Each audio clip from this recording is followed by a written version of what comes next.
Hi, it's Mark Owen from Moose Marketing and PR, the editor of Punchline magazine, and welcome to Punchline Talks, the business breakfast briefers, where each week I invite a panel of business experts to review the morning newspapers, find out what's going on in their own individual business and their own individual business sectors, and finally, what's caught their eye in this week's panel. What's caught, not in this week's panel, but what's caught their eye in this week's Punchline.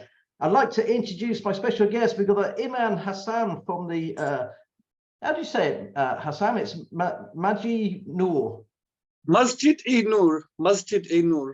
I do promise that. I do practice that, honestly.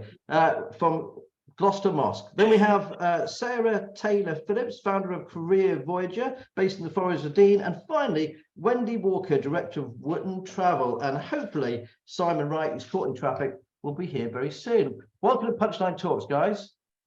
I'm just going to quickly share the papers with you. If I courtesy of the BBC, let's go through the headlines. PM seeks deal to curb Channel crossing, says the Times. The Sun, Will's not going to Qatar.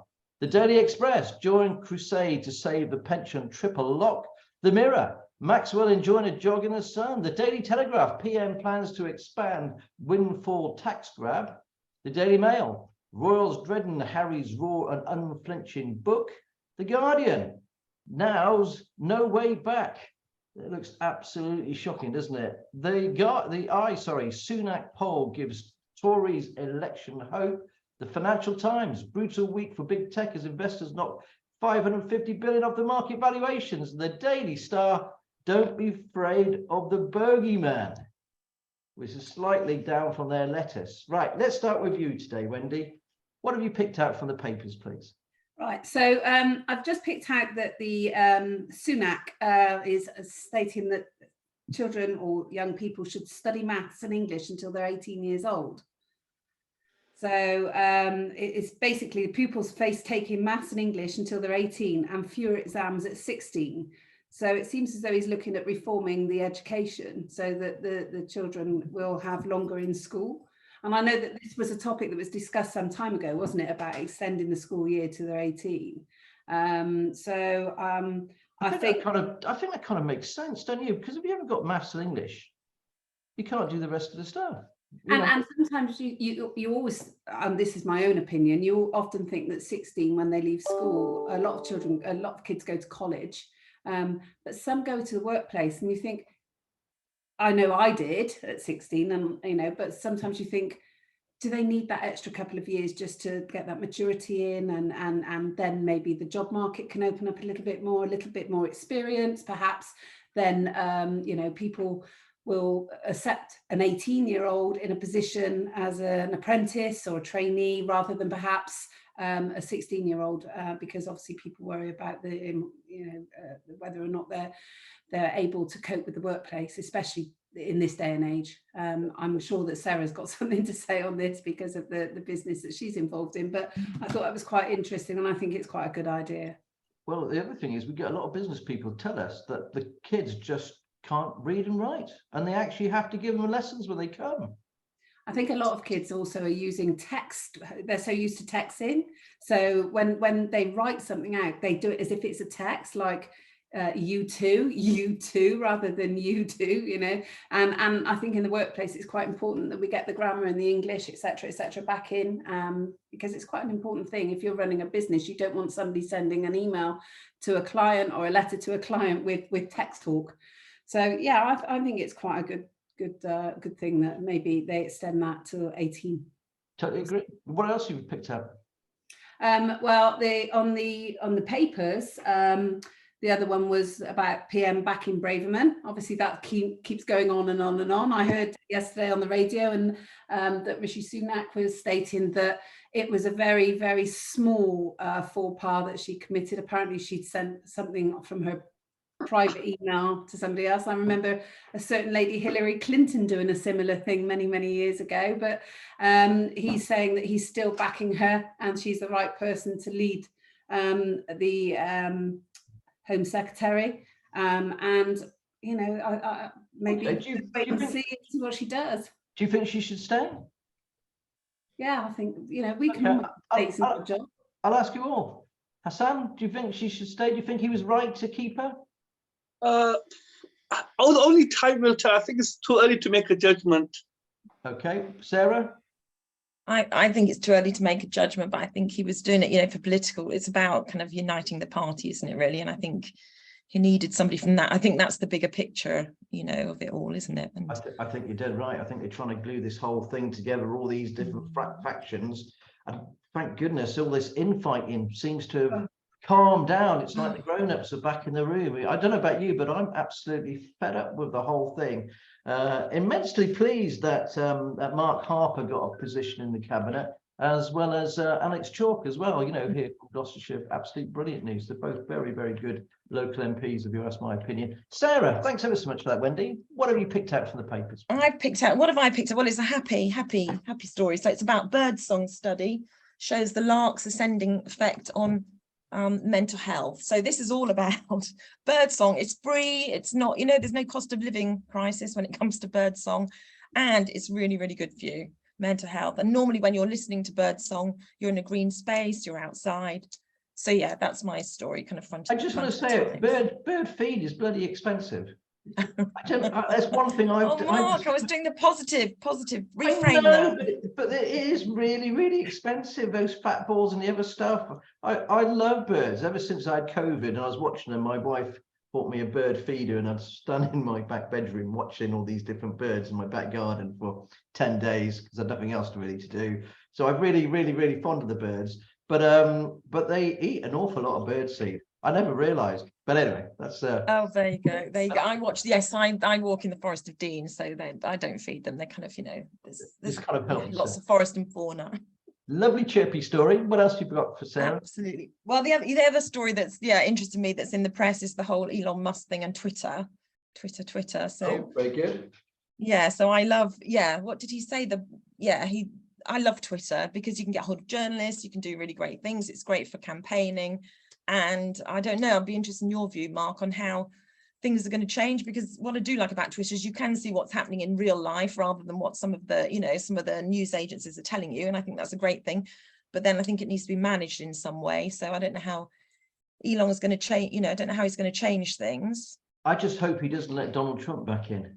Yes. I just think that sort of craziness we just don't need. And I don't understand how they let all the, I know they're trying to get rid of the sex, the sort of violence. There's all sorts of nasty stuff on there and people being nasty. I just don't think there's a place for it. People say stuff. I know you can't stop everything. There's freedom of speech, but there's an awful lot of nasty stuff. And I'm hoping that he might come in and sort all that out. The sort of pornography and the exploitation of people, and you are right, Twitter's a fantastic way to communicate with people, and LinkedIn and all the social media, you get to reach out to people that you possibly wouldn't get to meet. I mean, I'm very fortunate doing this show. It's been great in order to use social media to contact people I perhaps hadn't known before and invite them on. Do you use Twitter a lot, Wendy? Not a lot, no. I use it a little bit, but I tend to use LinkedIn quite a bit as well. So I think he fired his chairman this morning, didn't he, Elon Musk? He did. So he's now the chairman and the president and the owner. He's going to take it back in house, isn't it? 444 million, billion or something like that. Was it worth the money? I don't know. He's fired the whole team, hasn't he? He's fired the whole Twitter team, and he's got it. So. Yeah, so let's hope let's hope it stops fake news, doesn't let Donald Trump on, and cleans it up. But I live in hope, but I doubt it. No. Let's go over to you, Hassan. I know that you use Twitter. I don't tweet as much. However, I do look through what's trending, and that's just to keep up to date with what's going on in the world. Yeah. And what about what have you picked out for us in the papers today, please? So following from Sarah, really. So. The 44 billion deal gives richest man control over 230 million users, but it's his bold claim that he is saving humanity and civilization. He does make bold claims. So he said he's trying to help humanity. And then he says, his tweet yesterday was, the reason I acquired Twitter is because it is important to the future of civilization to have a common digital town square where a wide range of beliefs can be debated in a healthy manner without resorting to violence. So that's his bold claim, and I'm not sure if he'll clamp down on spam and offensive tweets, but he's a man himself who doesn't paint himself with much glory anyway. So let's see what happens. I'll tell you one thing he will do. He'll make money out of it. Unlike the others, they're saying Twitter can't make money, and the one man that can make money on the planet is definitely him. Yeah. Go on then, Hassan, what else have you chosen, please? Again, in The Guardian, a question to keep parents up at night, whether to allow their children into their bed. So there's a long debate. The question is, are you making a rod for your own back by letting them sleep with you? Are you simply responding to the needs of your individual child? Is this gentle parenting gone mad? Now, my own experience was when I was a child, we had no choice but to sleep with our parents. And that's because we only had one room available in the house. So until the age of 5 or 6, me, my sister, mom and dad would sleep in a tiny little bed. Whereas obviously for most people, they would have that choice. Do you let the child stay with you? And is it safe for them? Because they're tiny. So there's a danger of them dying if you rolled over onto them.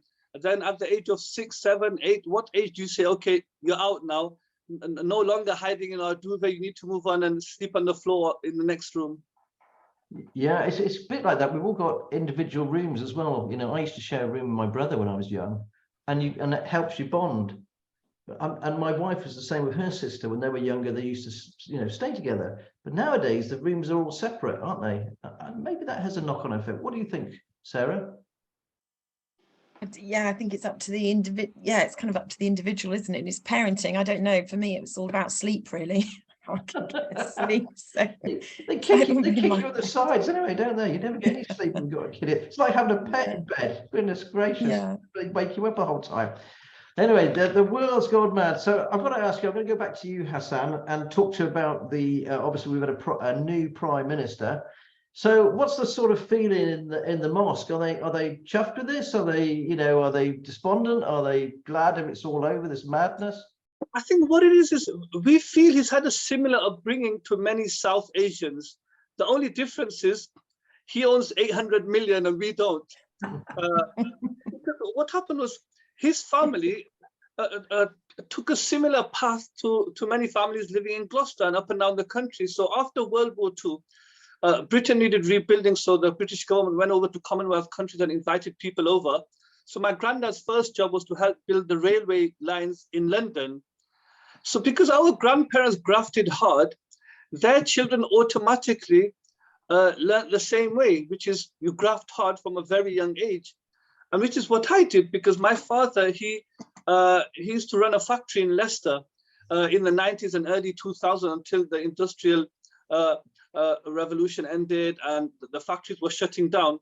So at the age of 13, I was still in secondary school. On weekends, he used to take me to work and work from 7 in the morning till 7 in the evening. And every school holiday, I would be working. So from a young age, we learned our independence. We learned how to deal with money, how to budget with money. And it would always be instilled in our minds that by the age of 16, 17, we should have saved several £1,000s. We should be looking 6, 7 years down the line, having a family, making a family, and buying a house. So from a very young age, we learned to budget well. So by the age of 21, 22, we're settled down with our family. We're settled down in our own homes. And we feel Rishi has gone through that same path. Because I was reading, their family moved to Southampton, and from a young age, he was working in his parents' pharmacy. And then that taught him independence. So we believe when it comes to dealing with money, he may be the right person because he's had that same upbringing. So we do feel proud he's in power. I mean, the thing about it, looking after the money and growing up like that, is that still the case with the generations in the mosques nowadays and your parishioners? I think when we were young, if we didn't obey our fathers, we got a clip round the ear, let's be honest. And some were traumatized, I wasn't so much. And I do praise my parents for their strict upbringing on myself. I think with the younger generation now, honestly, they're turning into zombies, Mark. When I try to speak to young people outside the mosque, they struggle to look eye to eye, face to face. They're looking down and talking, and they'll mumble, they'll say yes and no. And that's because they don't speak anymore. They're on social media. There's no real life conversation taking place. and they no longer know how to speak. If they can't speak, how can they learn any other form of independence? It's a real worry, and it's right. All those soft skills aren't being taught, and it goes to show, isn't it? I mean, Sarah, you deal with lots of different types of businesses. Is it something that you're hearing of as well? I think yes. I think, you know, you talked about schools and sort of maths and English, and I think it's really important. But I think communications, you know, it's one of the biggest transferable skills you can have. Most jobs are made of, you know, a lot of communication skills, and I think employability and sort of soft skills, I call them power skills, you know, in schools. I think it's really, really important to get kids to, you know, do that. And don't forget as well, some of them had, you know, 18 months out of school as well, which they would have been performing and singing and, you know, thising and thatting, and that they haven't had that, some of them, for, you know, for sort of at least 2 years. So, but I think that's where schools and, you know, really need to concentrate. And I think that's really, really important. Well, it goes to show it doesn't matter what community you come from, the young people still, you know, aren't doing it, Hassan. Is that what you're saying? Yeah, that's correct. They communicate in a really different way. So my daughter's 14, and she doesn't talk to people on the phone. They leave WhatsApp messages, all that, you know, just it's really crazy how they communicate. So they're not kind of online at the same time or on the phone at the same time. They'll leave each other a message, then somebody else will leave a message, and I think communication is going to be really, really different. Actually, you talked about emails earlier. I think communication will be different in businesses kind of going forward. There will be WhatsApp and online and different ways of communicating. I tell you what, I had when I had my office, we had some young people come and work for me, and I asked them to write some envelopes out for me. And they didn't know how to write an envelope. They didn't know how to write a front, so I had to show them that. And their handwriting was so bad, and you've got to be very careful, obviously. And so I said to them, use a ruler. So you can put a ruler down and write it in capitals on a ruler. So they did that once or twice, and they obviously got bored with that. And when I got the other 8 or 9 envelopes left over, there was all scrawled. And I said, why didn't you use a ruler? They said, well, it was taking too long. I said, well, it looks, you know, doesn't look as good as I wanted it to. So let's do it again. Anyway, cut long story short, and that is a kind of problem, isn't it? It's frustrating. And how do you manage that? And how do you, you know, how do we take our kids forward as businesses, as entrepreneurs? It's difficult. Wendy, do you have a lot of young people work with you? I do. I'm very proud to say that we Wotton Travel really embraces taking on work experience from local schools. The only time we haven't done it was COVID, but I've always made sure that we always have some young people in doing a week's work experience. And I've been very lucky enough to have employed three young ladies so far from college. I've just recently employed somebody, and she started in June full time. And I employed her on the basis that she was still doing a college course because she didn't finish until July. And she worked Mondays, Wednesdays and Fridays, and in between that she was doing a college course. And then once she'd finished with distinction, she got her college travel and tourism with distinction, I employed her full time, and she's now our trainee. So I like to bring them in through the business. And, you know, I'm very lucky that a lot of my staff have been with me 15, 20 years plus.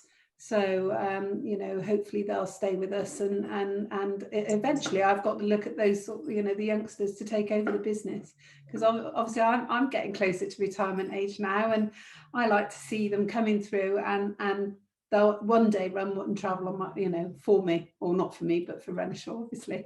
No, absolutely fine, fantastic. And Simon's just joined us. Hi, Simon. Thanks for joining Punchline. Good morning, everybody, and apologies for my tardiness. No worries at all. It's lovely to see you. We're just chatting away each individual's sort of area at the moment. So I'll come back to you in a minute, please, Simon. Wendy, let's just talk about Wotton Travel, if that's okay, because I believe that the business travel is bouncing back. Is that right? It is, definitely. So obviously it's been frantic on the holiday side, so my team's been very, very busy in the shop and had so many inquiries. But business travel has absolutely bounced back. People are starting to travel again. Now Hong Kong and Japan have opened up. We've got, you know, travellers looking at flights and getting on flights, going out to visit clients. I think we've still got the ethos of teams, because it's going to save quite a lot of SMEs money, which is fair enough, but eventually it will slip back, and I think people will be traveling again for business. And it's certainly picked up now. So yeah, we're pretty busy. And is it, has the price gone up a lot? Yeah, the prices are high. Airlines have really ramped up there. I mean, obviously you've got the fuel issue, price of fuel at the moment, but obviously they're trying to also recap, I think, some of the money that they'd lost, because although I know the hospitality industry was hit hard, but I think the hardest of all was probably the travel industry, because we were prevented from traveling even once the hospitality sector were able to get back on their feet, or their knees basically. We were still down on the ground because travel was still prohibited to a lot of places. So but yeah, certainly business travel has picked right up, so thank goodness for that. And what about the general consumer? Where are the sort of top destinations? Where are most people going to? Sort of top 5?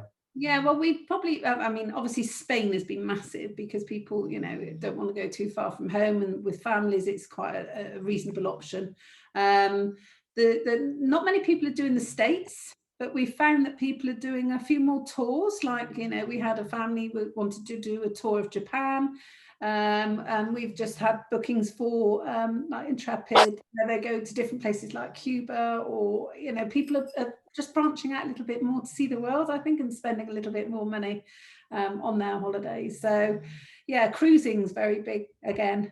You know, cruising. Oh, right. Of course, cruising fell flat on its face because you had a boat full of COVID, didn't you, basically? So yeah, no, it seems to have picked up again. So yeah, Australia was big. The minute Australia opened up, we were inundated with people requesting flights to go and see family and loved ones that they hadn't seen for 2-3 years. Some were meeting grandchildren for the first time. You know, it was quite a nice thing to do and be part of. So yeah, it's good. Okay, well, thanks ever so much for that insight, Wendy. I'm going to go over to you, Sarah, about your. Can you just explain about what you actually do, please? What is Career Voyager? Yeah, Career Voyage, what we do is we help businesses we help them with their productivity, performance and profitability, really.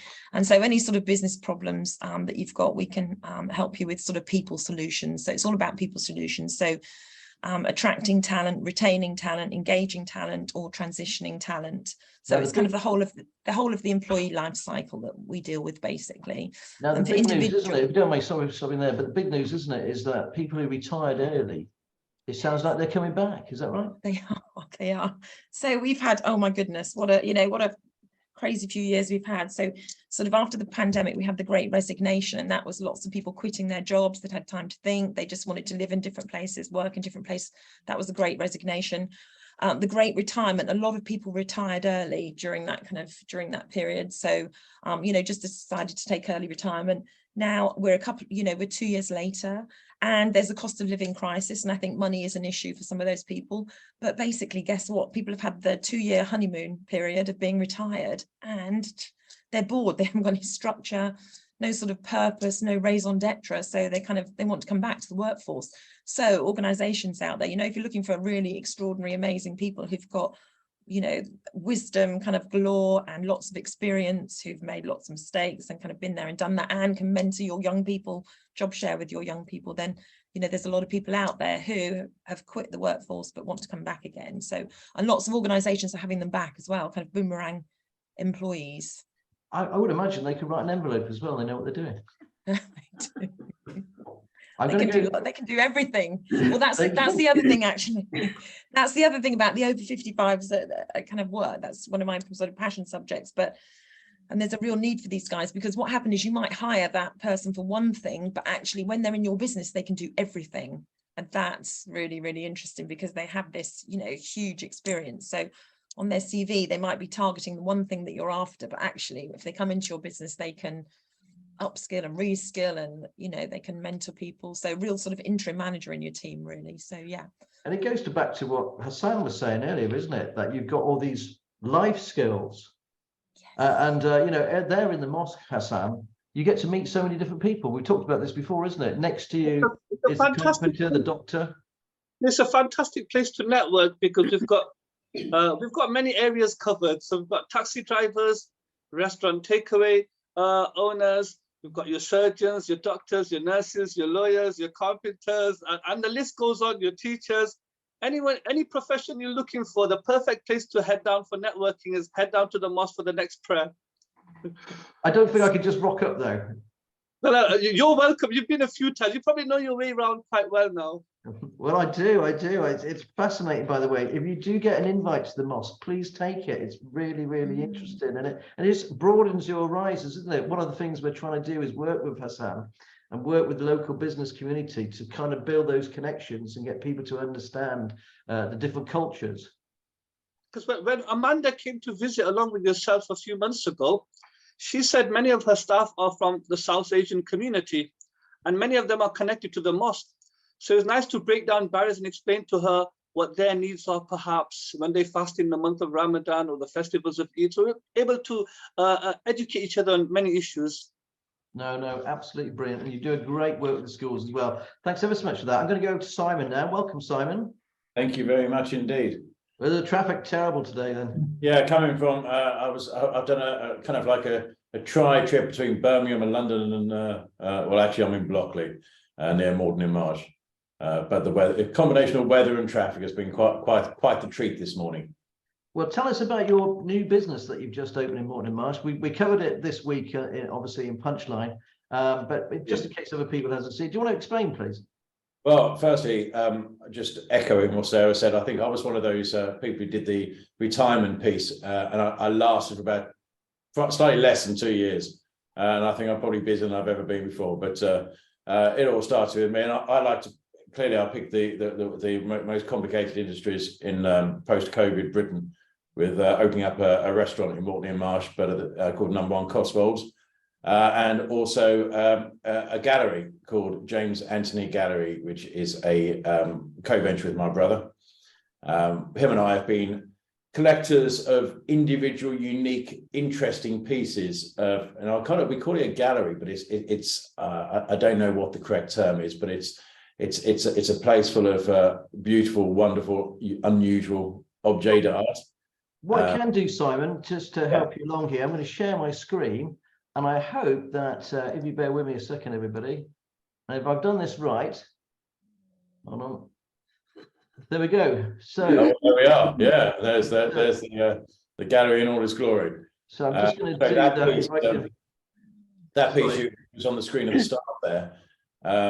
As a guy in a racing driver. That's actually a fairground artist who only ever designs or paints pieces of art for carousel rides and things like that. But we persuade him to create a completely unique piece of wall art based on that style, and it was extremely popular. And it was one of the first things I think which we've subsequently gone on to sell. So everything you see here are all really individual. They're almost impossible to get another copy of. The American footballer, that piece there is probably taller than me, and I'm a 6'5" man. That piece is the promotional sign of a brewery called Punter's Lager, and this stood outside for many years in the 80s, one of the Los Angeles American football stadiums. So, you know, this was one of two. So this is all your own personal art that you've collected, you and your brother, over the years? Over the years, and then things which we still seek, and we still look at, and we still find. We're always looking for new and unusual and interesting pieces, and they are just, you know, everything here. I mean, you can see the top left-hand corner. There's that picture there of the fairground artist's work. Beautiful pieces. Everything here. You know, the pond yacht there from the 1930s, which was just on screen just for a moment ago. That was you know, back in the day. I think it's just below there, just at the bottom there. You just see the edge of the pond yacht there, the one in the middle of the bottom. That's an example of back in the early 1900s. It was quite a thing to take model yachts out on ponds as a pastime, and this was a particularly spectacular one. When it's fully with the sails up, it's absolutely huge. This thing would have been the, you know, I suppose it's the showing off a little bit back in the days when pond yachts used to be the I suppose the measure of success. No, it's a bit of a gamble, is it? Do you feel it's a bit of a gamble taking a gallery? Did you know Morton in the Marsh? Why did you choose that? Well, so I moved up to Morton, Blockley. So back in about three or 4 years ago, and I've just met some really fabulous people. And one of my one of the people I've met is a fellow called Craig Stanley, who's a chef. And him and I came up with this vision of opening up a restaurant called Number One Cotswolds, which is a celebration of all things Cotswolds. So it's a deli, a restaurant, and homewares. And as much as possible, things you can't unfortunately source everything from the Cotswolds because it just isn't possible. But as much as we can, all the products and food and all the rest of it is from the Cotswolds. And because we just wanted to, there's always risky things to do. Everything I've done in my life, I remember setting up an events company in 2008, just when all the other events companies were closing down. At the time of the credit crunch, and operating in there's always opportunities, and I think it's a case of finding those opportunities. And I think what Sarah was saying, there's people who've got so much experience, and you just kind of surround yourself by people who've got the knowledge and who can guide you. And Craig for Number One Cotswolds is a fabulous chef, a real local chef. My brother is a fabulous collector of items. The people I set up the events company I was mentioning were fabulous events people. I suppose my little glue is kind of it's being the conductor of the orchestra, perhaps, which is bringing all the music together and making it happen. We always need a conductor. Always need a conductor. How much? Can I just last question? How much have you invested into the business? How much have I invested? That's a personal question, isn't it? Well, I am a very personal kind of person. Everyone always asks me, how much have you spent, sir? Well, I bought the freehold premises in which it's located, so that there was a reasonable investment in there. But I'd say it's probably a seven-figure investment overall. But I mean, what has that got me? That's got me a stunning. It's a 1650s building. This building in which we're operating in, Oliver Cromwell was roaming the lands when the records first begin of this. Henry VIII has only been dead for 100 or so years. So you've got this fabulous building. Of course, as anybody who knows anything about the Cotswolds also knows, as soon as you own a property like that, as soon as you peel back any layer of anything, there's where the rest of the money went, was in renovating. And the local council was quick to ensure that it was, this 400-odd-year-old building was brought up to 2022 regulations, which you can imagine trying to maintain the structure and the beauty of a building of that age, but bringing it to modern day fire and health and safety regulations was quite the challenge and took probably somewhat longer than we had anticipated. But, at the end of that investment period, yes, it's a lot of money, but I've now got a beautiful, fabulous building. We've now got two businesses where I think we certainly hope are adding to the Morton infrastructure and helping make Morton Marsh a destination place. Certainly the restaurant is growing from strength to strength.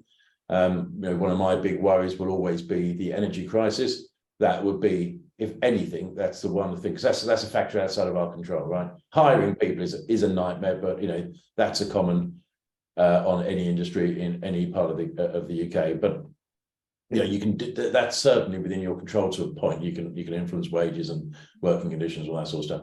The energy crisis, that's the kicker, because that's the I think that's the kicker. Completely out of our control. That's the kicker for people who make glass, hospitality, every single business going. To give you a perspective on there, when we bought the premises in January 2021, and we had the forecast of energy bills, it was £1,500 a month.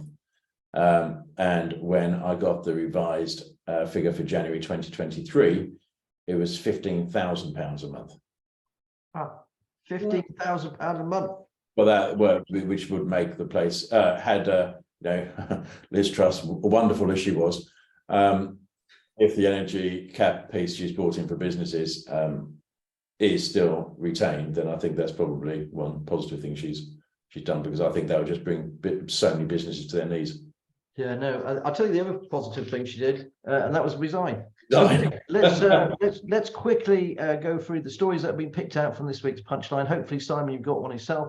Right, let's start with you, Sarah. Very quickly, what's your story this week from Punch? Very quick. Well, actually, it's politics. It's kind of Mark Harper and the transport piece, and I think it's really good. I think it's, you know, it's been a white knuckle ride, hasn't it? The politics thing. I'm exhausted by it all. It's been quite interesting. Haven't needed to watch any soap operas, but you know, it seems that it's all settled now. Mark, I worked with him on the transport campaign. I think we've got David Davis, who's the Under Secretary of State as well. He's, you know, on the border of Wales. So I think that'll be really good for us where we are, Gloucestershire, Forest of Dean, Western Gateway. That's really good. I wish Rishi had more women in his cabinet. I think it's 23%. I think a bit of an issue there, but hopefully we've got some stability, and it's great that Mark's got a good role because hopefully, you know, transport needs sorting. There was some transport issues last week, wasn't there, in Gloucestershire, which is another story you ran, and hopefully, I mean, he's got big fish to fry, but hopefully he'll work on that as well, because transport's so important for employees to get to work, for apprentices, for kids. But you know, transport kind of holds it all up really, and I think cars, you know, the infrastructure where I am in the Forest of Dean, I'm in Lydney, so we've got a train station. That's really great. We can get to Gloucester, Cheltenham, Birmingham, Newport. We can get there really easily, but other places it's much more difficult, and I think transport's real key where we live rurally, and I think that needs to be figured out. I'm glad that's the quick answer, Sarah. Anyway, Wendy, what have you picked out for this week's Punchline? So I've gone a little bit lighter, and I've the Queen's Green Canopy is the story I've picked out, and I think it's about volunteers needed to do tree planting events between November and January in various areas of Cheltenham and Gloucestershire. So I think it's a wonderful thing, and it's a tribute to the late Queen. So it's a great story, isn't it? And yes, all of us could, you've got a spare bit of time, go and plant a tree. I think it's brilliant. Trees are so important to our planet, so you know. Okay, thanks very much, Wendy. Hassan, what story have you picked out from this week's Punch, please? Manufacturing output falls as skills worries, highest since 1973. Now, is manufacturing output struggling because businesses are struggling, or is it because we're struggling to find skilled workers to take up those jobs? You'll probably know better, Mark. I think it is that actually. There's just not enough people out there. They can't keep up. When I go around all the different high streets and stuff like that, the high street is struggling in certain areas, but manufacturing and the actual business parts of trade in the States, they're really busy still. They're really busy, you know, and so there is some positive stuff out there. It's the high streets a worrying place at the moment. I think maybe in Morton-le-Marsh, I think you could be good because you get all that tourism. Let's be honest, there's money there, isn't there? Simon, what have you picked out from this week's Punchline? Well, so I've completely given up on politics altogether now and anything bad in the world. So I'm celebrating the Four Shire stone restoration work, which has been led by James Hayman Joyce. For those who don't know, the Four Shire stone is a landmark which is on the corner of four parishes just outside of Morning-Marsh. And this stone was allegedly the inspiration between Tolkien's Lord of the Rings 3 farthing stone. But more importantly, and this is a piece I really loved, was because it sat on four different parishes, back in the day, prize fighting used to take place. And as soon as any local authority figures would arrive, the prize fighters would literally just step 1 foot to whichever parish the local authority people were not part of and were therefore safe. It's a great story. It's a great story, and I love the fact it was linked to Tolkien as well. Absolutely fantastic. Thanks everybody for joining Punchline Talks. If you like the show, please like, share, and subscribe. And I'd really like to thank our fantastic sponsors, Hazelwood's Accountants and Business Advisors. Hope you join us very soon. We'll be back next week. Thanks for joining Punchline Talks. Bye.